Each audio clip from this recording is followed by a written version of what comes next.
Good evening. नमस्कार। तो क्या है law of one?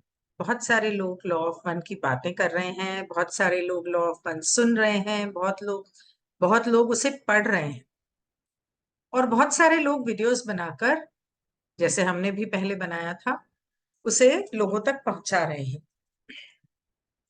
Law of one जो किताब है, वो असल में एक बहुत ही भारी और बड़ी किताब थी। काफी सारी उसमें बातें थी। ये किताब को बार बार सुनकर उसका एक लाइट वर्जन बनाया गया, जो आज एलएल रिसर्च की वेबसाइट पर हम लोग द रॉ कॉन्टैक्ट के नाम से जिसे पढ़ते हैं।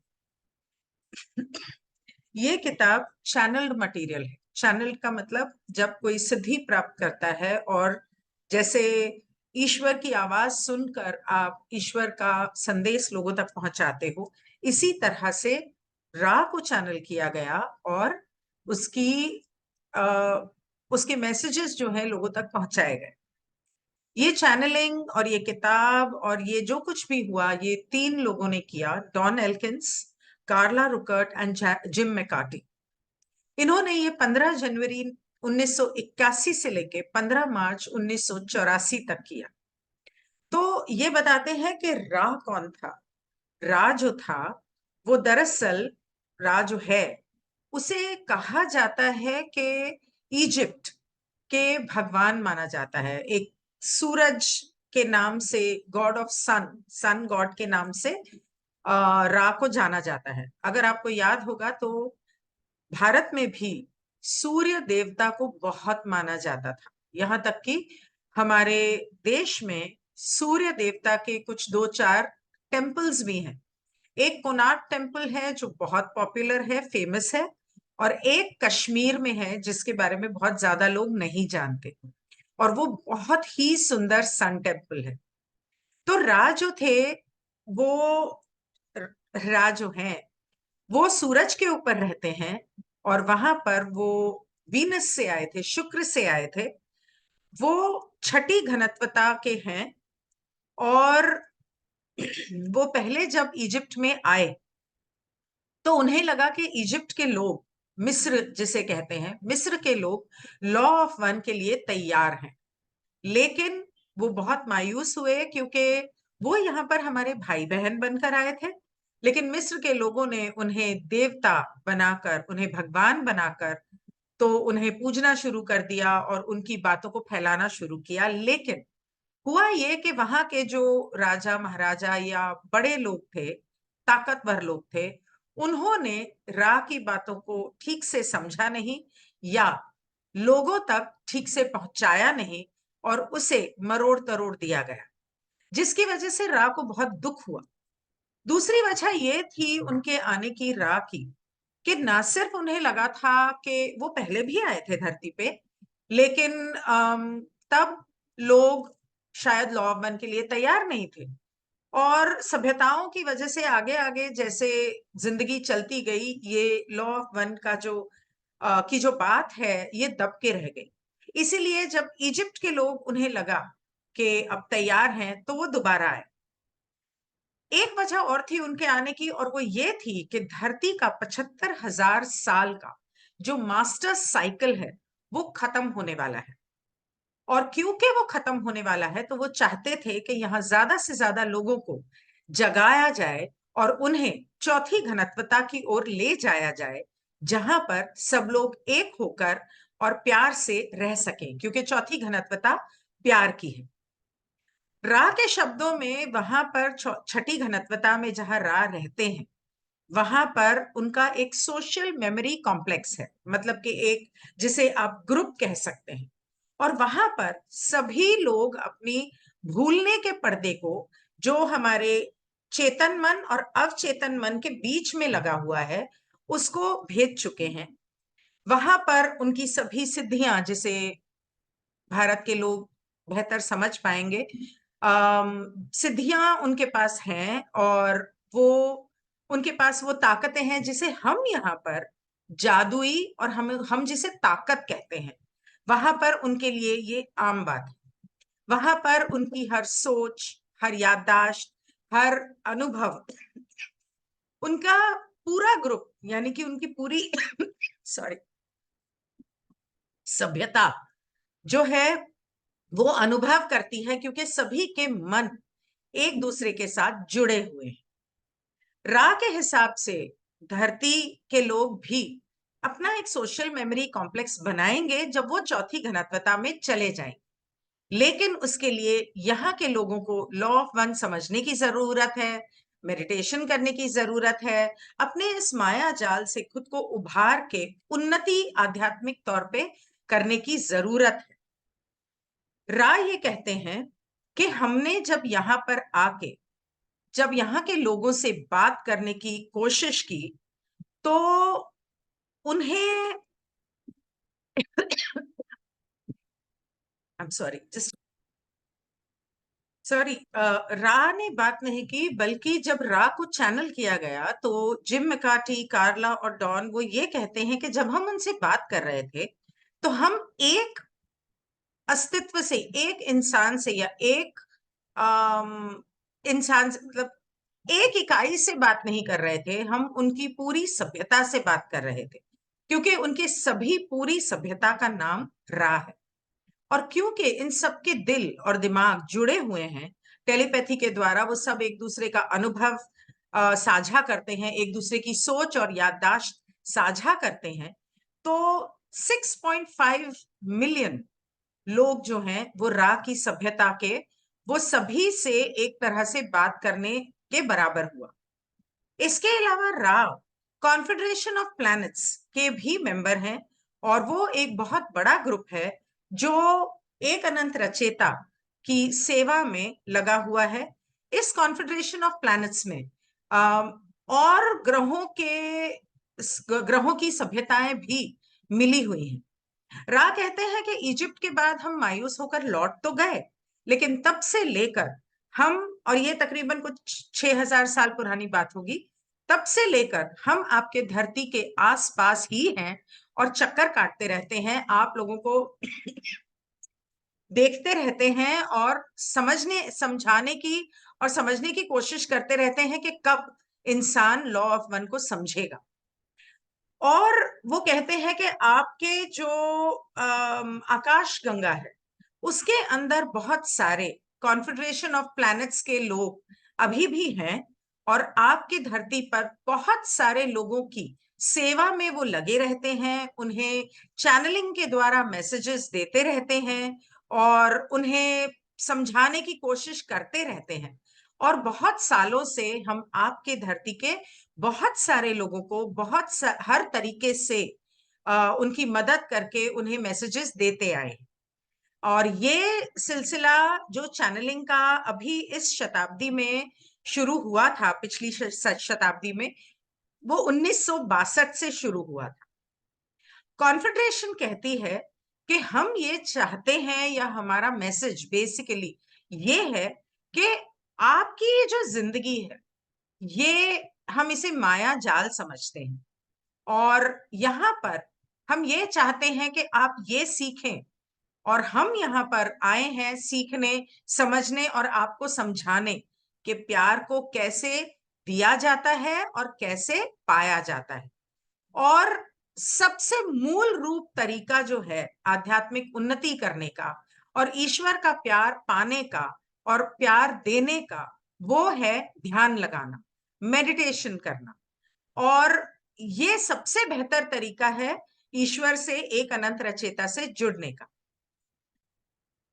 इस बातचीत के दौरान, इस चैनलिंग के दौरान रा ने एक तरह से ये जिम्मेदारी उठाई, उन्होंने कोई अपनी अथॉरिटी जो है वो नहीं जमाई कि जैसे कि मैं ये करूंगा या मेरे हिसाब से करो, लेकिन उन्होंने रास्ता दिखाया और बातों को उस तरह से समझाया जो जैसी हैं, उन्हें जैसे हम समझ सकते हैं उस भाषा में उन्होंने समझाने की कोशिश की।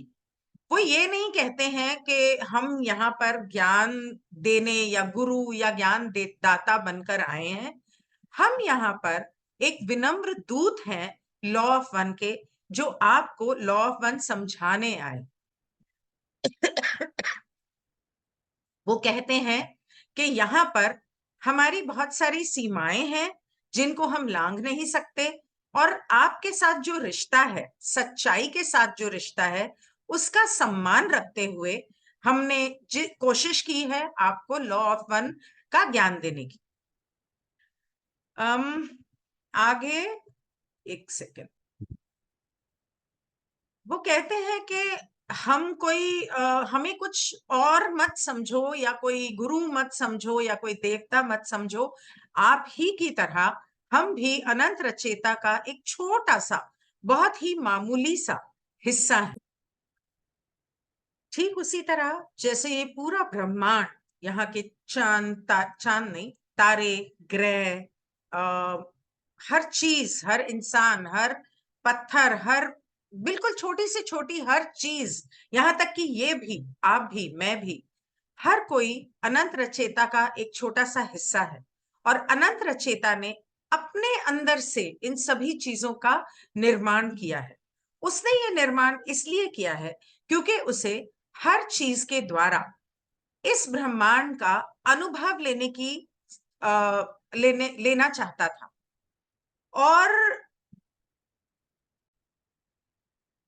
और वो कहता है कि हर तरह का अनुभव से मतलब है अंधेरा, रोशनी, डर, प्यार, पॉजिटिव, नेगेटिव, अच्छा, बुरा, नकारात्मक, सकारात्मक, हर तरह का अनुभव ईश्वर लेना चाहता था। और इसी वजह से उसने ये ब्रह्मांड को इस तरह से बनाया। रा कहता है कि यहाँ पर सही और गलत, अच्छा या बुरा कुछ भी नहीं है। ईश्वर ने